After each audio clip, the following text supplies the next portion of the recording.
रहेंगे तब तक दुख हमारा पीछा नहीं छोड़ेगा। और जिस दिन पलट कर खड़े हो गए दुख से निपटने के लिए, तो दुख तुम्हें छू नहीं सकेगा। बस इतनी हिम्मत रखनी है। ये हम बड़े महापुरुषों की बात कह रहे हैं। जब तक तुम दुख से भागोगे तो जिधर भाग रहे हो दुखालयम अशाश्वतम, दुख ही दुख है। और जब पलट कर खड़े हो जाओगे कि देखता हूं ये दुख मुझे कितना रौंदता है, अब मैं हरि शरण में होकर हर दुख सहूंगा, तो इसका नामो निशान मिट जाएगा। दुख का नामो निशान मिट जाएगा और आनंद महासुख में डूब जाओगे। पर लौटकर दुख की तरफ खड़ा होना बहुत कठिन है।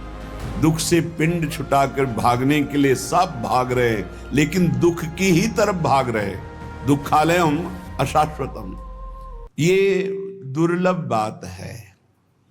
पर इसके लिए कमर कसना होगा कि हमें चाहे जितना दुख पड़े हम उस दुख को सहेंगे।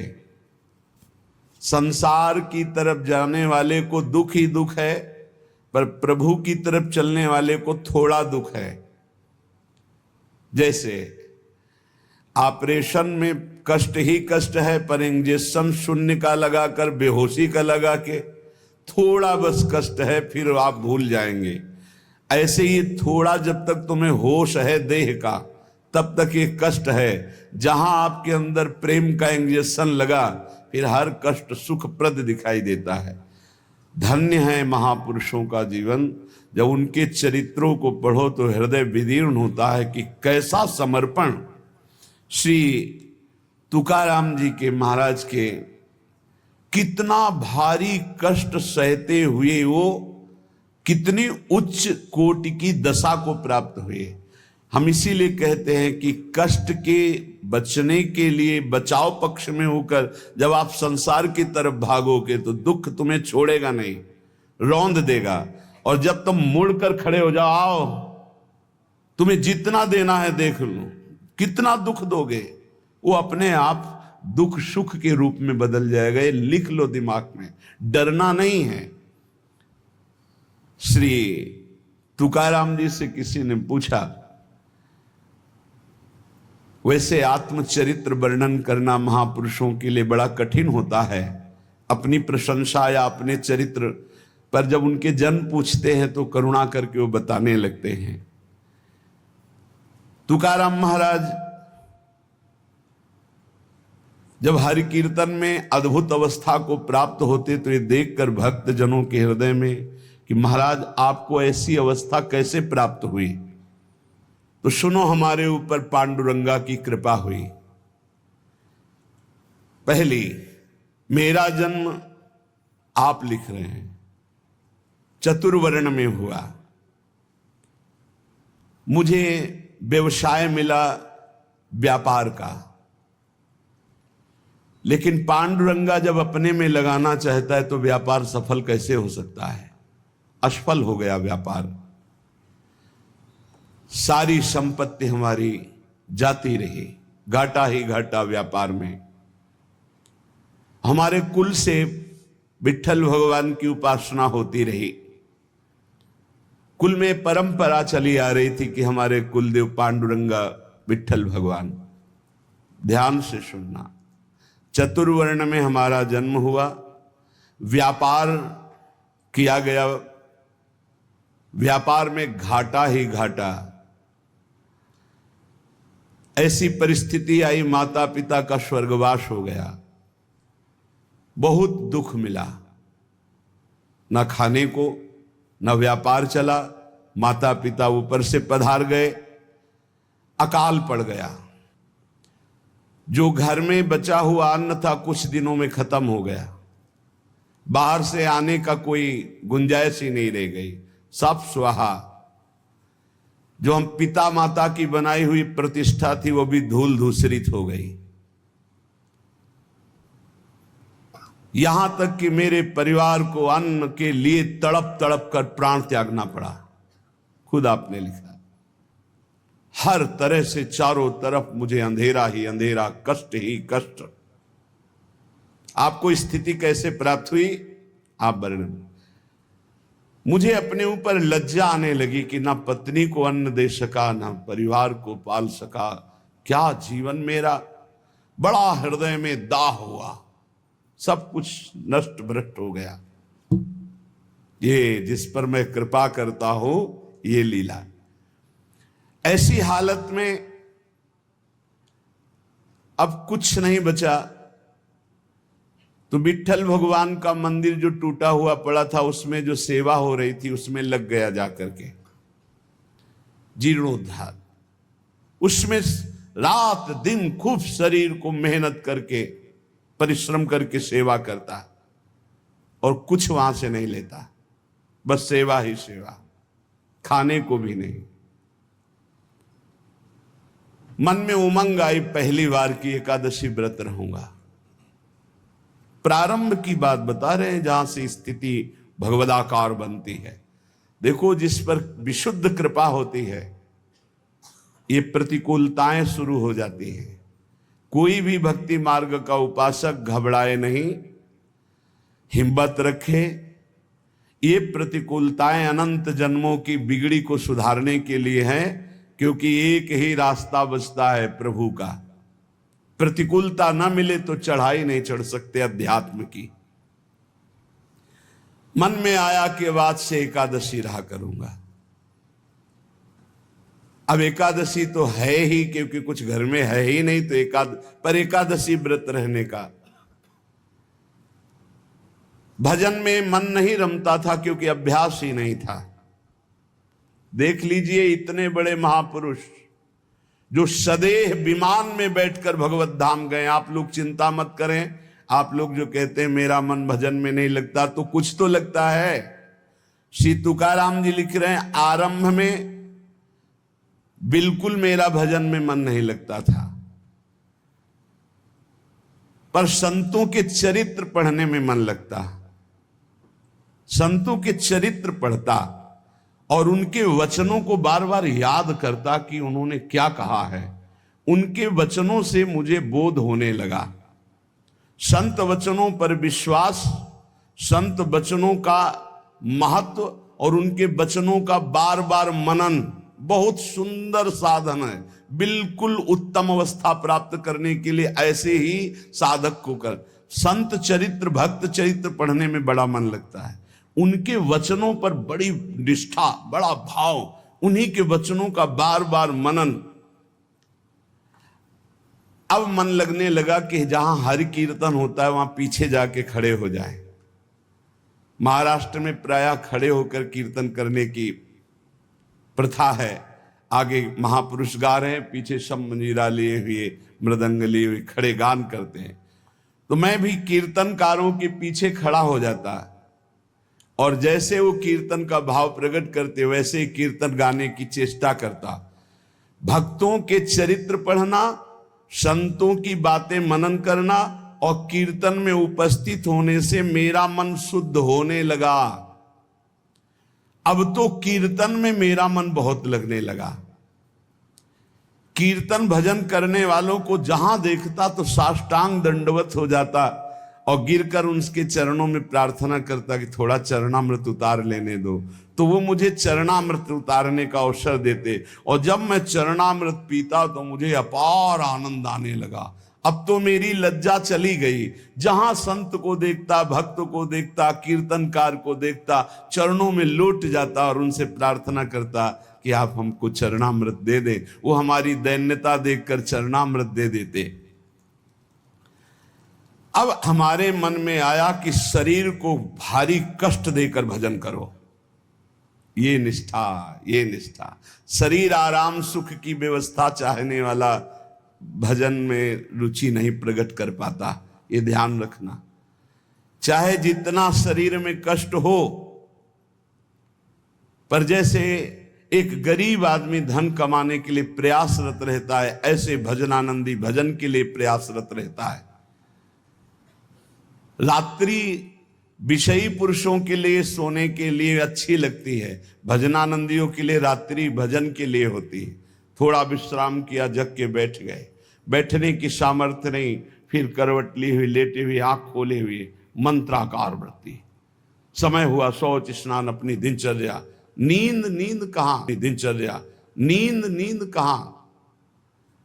जब तक भगवत साक्षात्कार नहीं तब तक नींद कहां, और जब भगवत साक्षात्कार हो गया तो नींद कहां? क्योंकि तमोगुण का पूर्ण नाश हो जाता है, त्रिगुणातीत अवस्था प्राप्त हो जाती है। ये निश्चय हुआ कीर्तन में जाने से, भगवत भक्तों के चरित्र पढ़ने से, भगवत भक्तों के वचन मनन करने से, भगवत भक्तों का चरणामृत पीने से, भगवत भक्तों के चरणांग में साष्टांग दंडवत करने से, कि शरीर को कष्टप्रद करके खूब भजन किया जाए। ये बड़े भाग्यशाली जो ये शब्द समझ पावे। शरीर को कष्ट रखते हुए भजन करना, चैन नहीं लेने देना, ये बड़े भाग्यशाली होंगे सो ये बात पकड़ पाएंगे। अब शरीर को कष्ट, अब बैठे हैं, जैसे श्री महात्मा बुद्ध जी ने कहा, इहासने सुसत्य में शरीरम, मेरा शरीर इसी आसन पर बैठकर सूख जाए, हड्डी टूट जाए, मांस गलित हो जाए, लेकिन जब तक ब्रह्मबोध नहीं होगा मैं उठूंगा नहीं। ये निष्ठाएं महापुरुषों की पकड़नी होती है। शरीर को बहुत सुखद नहीं, उचित भोजन, उचित नींद, रात दिन भजन। मैंने भगवत भजन में शरीर को घिस डाला, तुकाराम जी के, रात दिन कीर्तन, रात दिन भजन। अब अच्छा लगने लगा तप, कष्टप्रद भजन, कष्टप्रद शरीर और खूब भजन अच्छा लगने लगा। ये मन का एक स्वभाव है, इसे भोगों में लगा दो तो ये भोगों की अभ्यास बढ़ाता चला जाएगा, और भजन में लगा दो तो भजन का अभ्यास बढ़ाता चला जाएगा। जब अन्न त्यागा, फलाहार में आए, तब फलाहार भी त्यागने की इच्छा जागृत हो गई कि सावन भर केवल जल पी कर रहेंगे, गंगा जल पी कर रहेंगे। बड़ा उत्साह, त्याग की तरफ करो तो मन क्रम बाई क्रम त्याग बढ़ाता चला जाता है, और भोग की तरफ बढ़ो तो मन क्रम बाई क्रम भोग बढ़ाता चला जाता है। ये चतुर उपासक त्याग की तरफ बढ़ता है, अविवेकी भोग की तरफ बढ़ता है। इस प्रकार मेरी परमार्थ की साधना आरंभ हुई।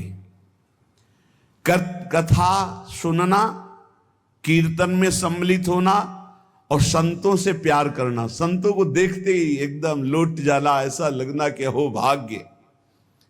ये प्रायः महापुरुषों की वाणियों में पाया गया। गोस्वामी तुलसीदास जी कहते हैं, जैसे मेघ को देखकर मोर कुहुक पड़ता है, नाचने लगता है, ऐसे संत को देखकर जो भक्त आनंदित हो जाता है, ओहो अहो भाग्य, आज संत दर्शन हुए, और मन नाच पड़ता है, उसके हृदय में भगवान प्रेम वर्षा करते हैं। हमारा चित्त बस दो ही जगह लगने लगा, कथा कीर्तन और संत जन। परहित की बात आती तो शरीर की परवाह न करके दूसरों की सेवा करने में बड़ा सुख मिलने लगा। मेरी अवस्था देख करके जो मेरे स्वजन हैं उनको अच्छा नहीं लगा। नहीं लगेगा अच्छा, एक एक बात बैठा लो। कई लोग शिकायत करते हैं, परिवार के लोग हमसे ठीक से बात नहीं करते, हमारा उपहास करते हैं। आपका क्या, बड़े महापुरुषों का किया।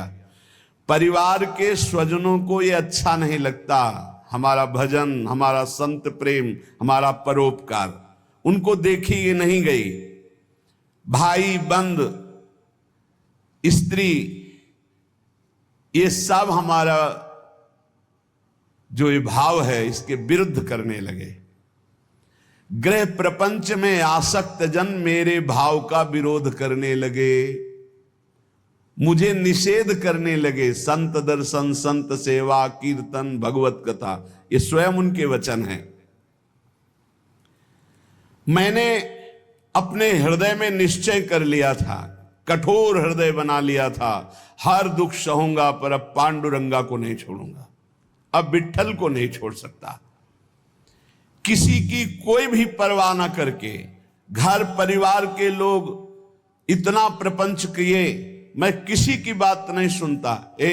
पकड़ो बात, बिल्कुल ये सोधी हुई बात इसीलिए सुना रहा हूं कि प्रायः हर भक्त के जीवन में ऐसा ही होता है जो सच्चाई से चलता है।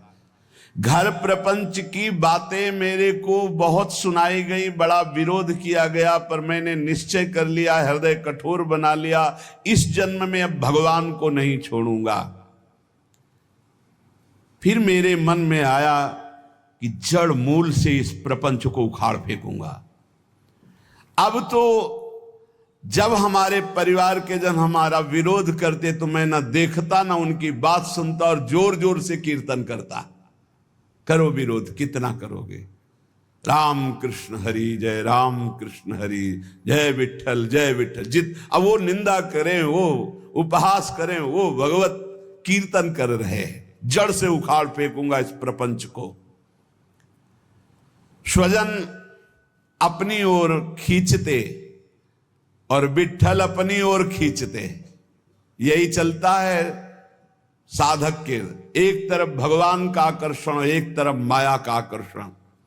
पर हमने भगवान की तरफ, परमार्थ की तरफ कदम जोर से बढ़ाए। अब साधक का यह निर्णय है कि तुम माया के आकर्षण में जाते हो या प्रभु के आकर्षण में। क्या निर्णय है कि तुम माया के आकर्षण में जाते हो या प्रभु के आकर्षण में।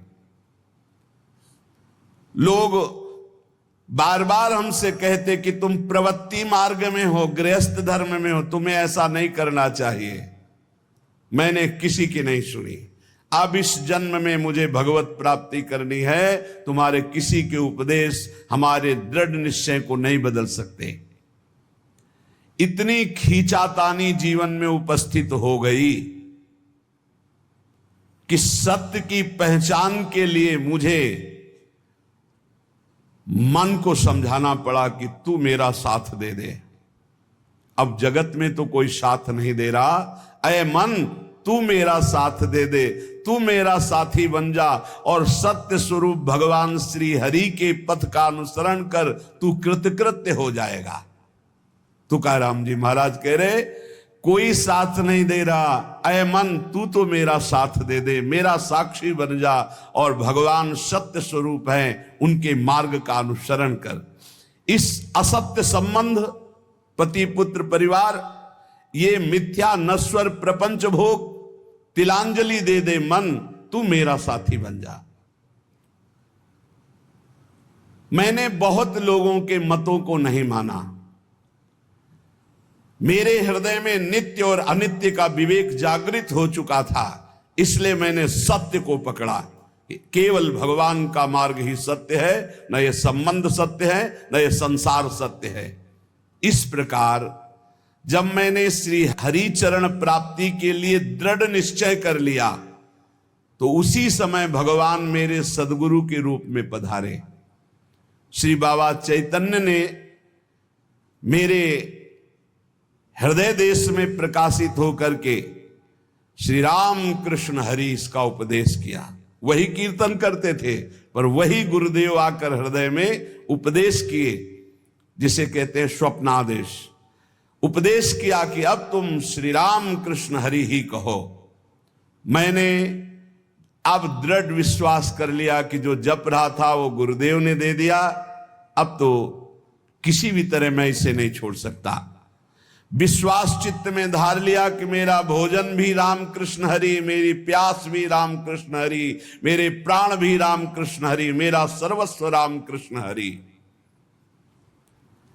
निश्चय कर लिया, बड़ा सहारा मिल गया। पहले जपते थे, वही जब गुरु ने दिया तो बड़ा सहारा मिल गया, परिपक्व हो गया। अब तो बैठ करके 24-24 घंटे नाम कीर्तन, क्योंकि निश्चय पहले ही कर लिया था शरीर को कष्ट देकर भगवत भजन करना। ये बहुत जल्दी भजन रंग लाता है।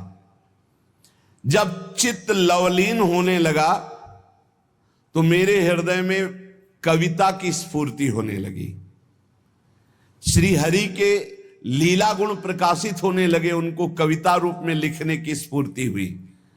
श्री हरि का कीर्तन और श्री हरि प्रदत्त अभंग वाणी प्रकट हुई मेरे हृदय में। मैंने देखा कि मेरी बुद्धि में ये ताकत नहीं थी, ये मेरी बुद्धि में श्री हरि कीर्तन से प्रकाश हुआ, हरि लीलाओं का। ये भगवत प्रसाद से मेरे अंदर आया। ये भगवान की ही प्रेरणा से अभंग निकलते थे। मैं गदगद होकर के अश्रु प्रवाह करने लगा कि कैसी कृपा की मेरी बुद्धि में एक भी लीला नहीं थी और आज लीलाओं की बाढ़ आ रही, गुणों की बाढ़ आ रही है। मैंने श्री हरि चरणों के प्रति और दृढ़ विश्वास और दृढ़ श्रद्धा प्रकट हुई। क्रम चलता रहा। बीच में रामेश्वर भट्ट के द्वारा बड़ा हमारे साथ निषेध आघात हुआ। मैंने भगवान की कृपा समझी, निषेध आघात हुआ, उसको भी सहा। बड़े विघ्न डाले जाते हैं। ये माया भगवती बड़ी विचित्र है। भगवान की प्रेरणा से मैंने उसको भी सहा। समाज का विरोध, घर का विरोध, माया का नाना प्रकार तांडव, खाने को नहीं, हर अव्यवस्था। चलो भजन, यहां जरा सा कामना पूर्ति नहीं होती, बोले अश्रद्धा हो गई भगवान में। ये कोई भगत है? भगवान ही हमारे प्रीतम हैं, उन्हीं को प्रसन्न करना है। इसलिए नाम कीर्तन और सुंदर कवित्व रचना करके उनको सुनाता। जब मैं ऐसा करता तो बहुत लोगों ने मुझे अनुचित ठहराया। इन बातों को बहुत पकड़ना है, हिम्मत से चलना है। बहुत लोग विरोध करने लगे। जो मेरी लिखी हुई वाणी थी, बड़ा विरोध होने लगा। इस विरोध से मेरा चित्त यूं दुखी हुआ कि हे हरि, आप प्रेरित करते हो, सो मैं लिखता हूं, सो मैं गाता हूं, फिर ये विरोध क्यों? जब मुझे लगा कि मेरे हरि ही नहीं चाहते हैं, तो जितने अभंग रचना की थी सबको लेकर के इंद्रयाणी नदी के दह में जाके डुबो दिया। विरोध कर रहे थे। भगवान के द्वार पर जाकर के, विट्ठल भगवान के द्वार पे, न खाना न पीना, उदास बैठ गया। आप तो ही वाणी प्रकट करते हो, आप ही अभंग लिखाते हो, फिर इतना विरोध करवा दिया, जाके इंद्रायणी में डुबो दिया बाड़ी जी को। दर्शन करके चले जाते, ठाकुर जी का शयन हो जाता, फिर ठाकुर जी का मंगला प्रभात दर्शन होता। फिर ऐसे कई दिन व्यतीत हो गए, न खाना न पीना, और चुपचाप द्वार पर बैठे रहना। दया आई पांडुरंगा को और साक्षात प्रकट हुए। जब कोई नहीं था रात्रि में, वहीं दरवाजे पे पड़े रहते, और कहा कि मेरे भक्त को ये सहना पड़ता है, तुम मेरे प्रिय हो, मैं ये देखना चाहता हूं तुम कितना सह सकते हो। तुमने सहा, तुम्हारी वाणी जल में नहीं डूबी है, वो मेरी गोद में रखी हुई है। तुमने जल में डाला था, मैंने उसे गोद में लिया है। देखो, सारे अभंग ज्यों की त्यों ऐसे मेरे पास हैं।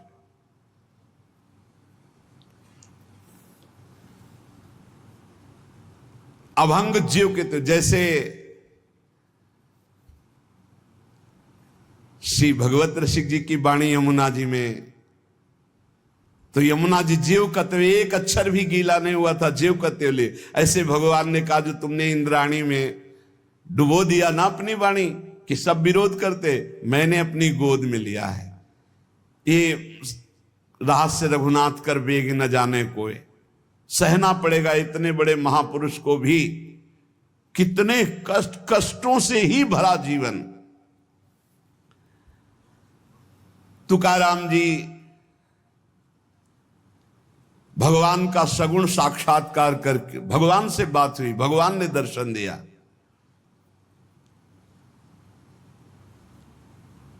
उन्होंने जो अपने जीवन में कष्ट सहा, उस कष्ट से भगवान के प्रति उनकी ममता घटी नहीं, उनकी ममता बढ़ी।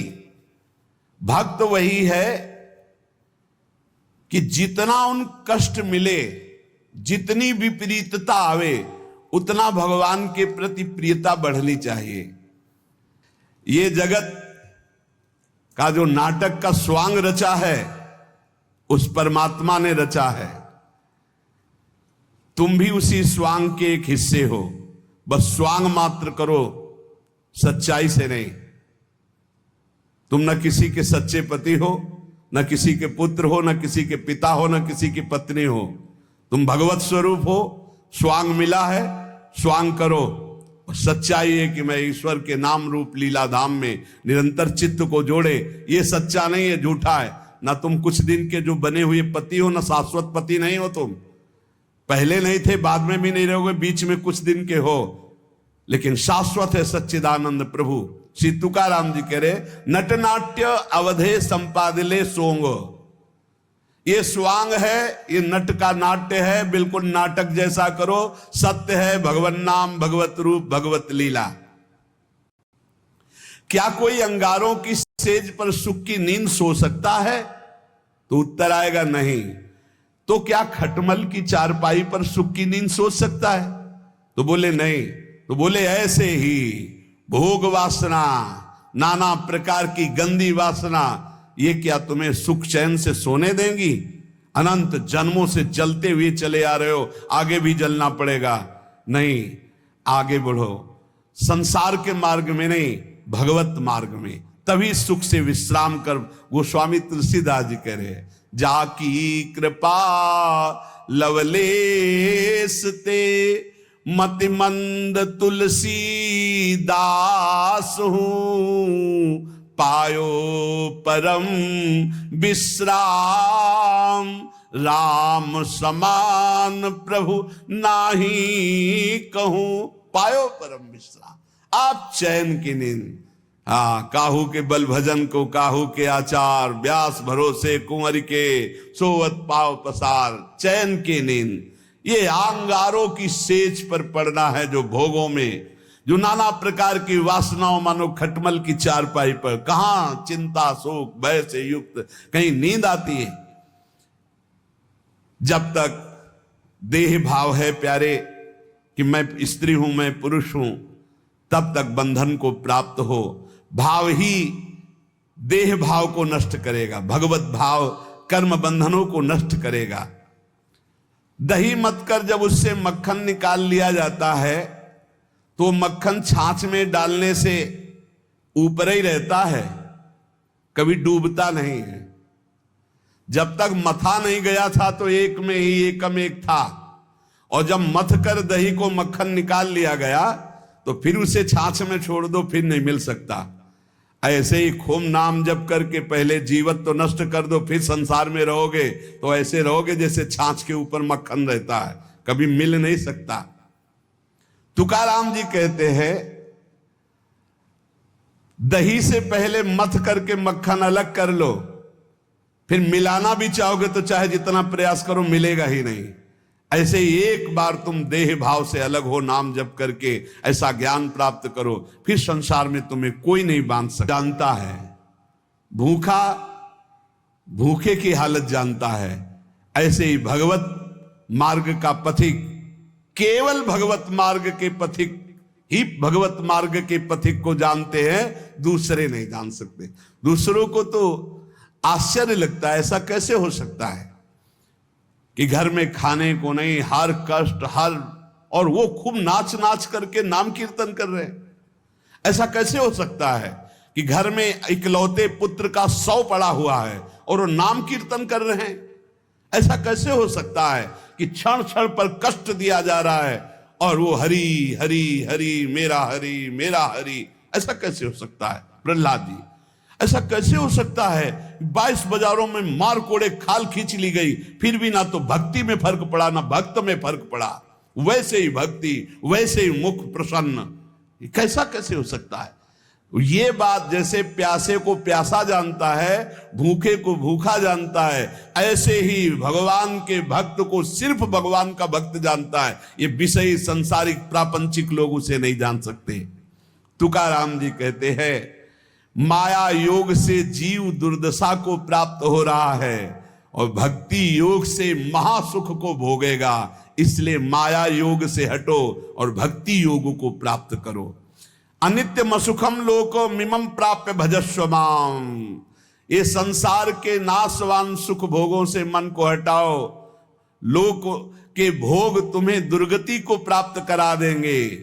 प्राप्य भजस्व माम, मुझे भजो, भगवान कह रहे मेरा स्मरण करो। बाटे या जनाचे थोर व आश्चर्य विषय वडिम भूतले जीव। तुकाराम जी कह रहे हैं कि जीव भोगों में फंसकर समय को नष्ट कर रहा है। वो समझ रहा है बड़ा अच्छा समय व्यतीत हो रहा है, लेकिन आगे भयानक दुख आने वाला है, फिर मृत्यु होगी, फिर अन्य योनियों में जाओगे। इसलिए भजन कर लो। पैसा के बल से, भोगों के बल से, पद के बल से तुम काल से नहीं बच सकते। उन्मत्त मत हो, भजन कर लो। तुकाराम जी कह रहे बड़ी दया आ रही ऐसे जीवों पर जो भोगों के बल से, धन के बल से अपने जीवन को नष्ट कर रहे हैं कि समय बढ़िया जा रहा है बड़ी मौज मस्ती से, लेकिन वो आगामी दुख को नहीं देख पा रहे हैं। अरे ये मुझे ना भजे ऐसा